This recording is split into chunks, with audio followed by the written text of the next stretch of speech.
یہ جو قیامت کا ذکر ہے، اس میں ایک چیز قرآن پاک میں یہ کہی گئی ہے کہ قیامت کے روز سورج زمین سے سوا نیزے پر آ جائے گا۔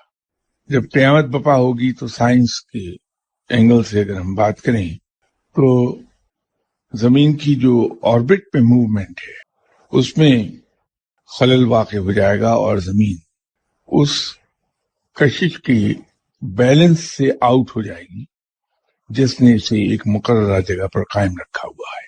اور کیونکہ سب سے زیادہ گریویٹیشنل فورس سورج کی ہے، کیونکہ وہ سب میں بڑا ہے، تو زمین بہت تیزی کے ساتھ سورج کی طرف لپکے گی۔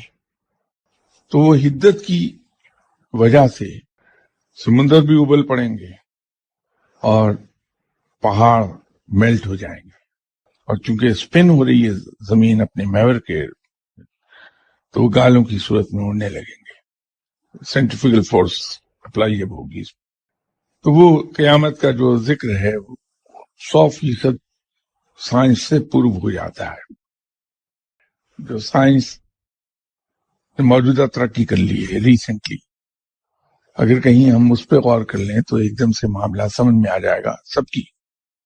یہ چند سال کی بات ہے جب انسان نے کامیاب تجربہ کیا کلوننگ کا، اور دنیا کی پہلی کلوننگ بھیڑ ڈولی کے نام سے وجود میں آ گئی۔ اب یہ کلوننگ آپ سب کو معلوم ہے کہ ڈی این اے سے کی ہے، اور ڈی این اے کی ایک خاصیت یہ ہے کہ یہ تباہ نہیں ہوتا کسی طرح بھی، خواہ کسی ٹیمپریچر پہ اسے ڈال دیں یہ تباہ نہیں ہوتا۔ وہ جو رب نے یہ کہا کہ میں زندہ کر لوں گا انسانوں کو اسی حال میں، تو وہ ڈی این اے کا دوبارہ سے بال پر نکالنے کا ذکر ہے۔ اور چونکہ آکسیجن برن ہو جائے گی زمین پر، یہاں ہاٹ گیسز ہوں گی، اس وقت ٹیمپریچر بہت ہائی ہوگا اور تمام چیزیں الٹ پلٹ ہو چکی ہوں گی، تو گمان غالب یہ ہے کہ اس وقت یہ جو ایٹماسفیئرک چینج آئے گی، اس چینج سے کلوننگ کا پروسیس بہت تیزی کے ساتھ جاری ہو جائے گا۔